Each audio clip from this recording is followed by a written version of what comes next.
Second झाले, second चालू झाले. हो य झाले. नमस्कार. कुठे झाले सर? अच्छा इकडे बघ. जरा लांब घ्या जरा. पूर्ण दिसू. नमस्कार, मी हरिभक्त परायण चंद्रकांत पांडुरंग कारंडे.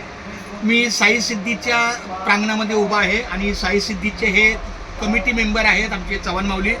साई सिद्धीला अशी विनंती आहे की माझ्या मुलीचं लग्न 10 मेला आहे, पण तत्पूर्वी त्याच्या अगोदर 4 दिवस आपला इथे कार्यक्रम आहे. मी राहायला गोकुळमध्ये आहे, सह्याद्री सोसायटीत. तर तिथेच 6 तारखेला साखरपुडा आहे, 7 तारखेला मेहंदी आहे, 8 तारखेला मेढपूजन आहे आणि 9 तारखेला हळदी आहे. तर माझी विनंती आहे साई सिद्धीच्या संपूर्ण कार्यकारिणीला आणि सदस्यांना की साखरपुड्याला आणि हळदीला माझ्या मुलीला आशीर्वाद द्यायला यायचं आहे. हे आमचे साई सिद्धीचे सदस्य आहेत, त्यांना मी विनंती करतो की त्यांनी त्याच्या पत्रिकेचा स्वीकार करा. पुंडलिक वरद हरी विठ्ठल श्री ज्ञानदेव तुकाराम पंढरनाथ भगवान की जय. माऊली ज्ञानेश्वर महाराज की जय. जगत कार्यकारिणीतले जे काही तेजस आठव का ठोंबरे आहे किंवा ते काही उपलब्ध असल्यामुळं आमच्या चव्हाण माऊलींचा सन्मान आहे, त्यांनी त्याचा स्वीकार केलेला आहे. धन्यवाद.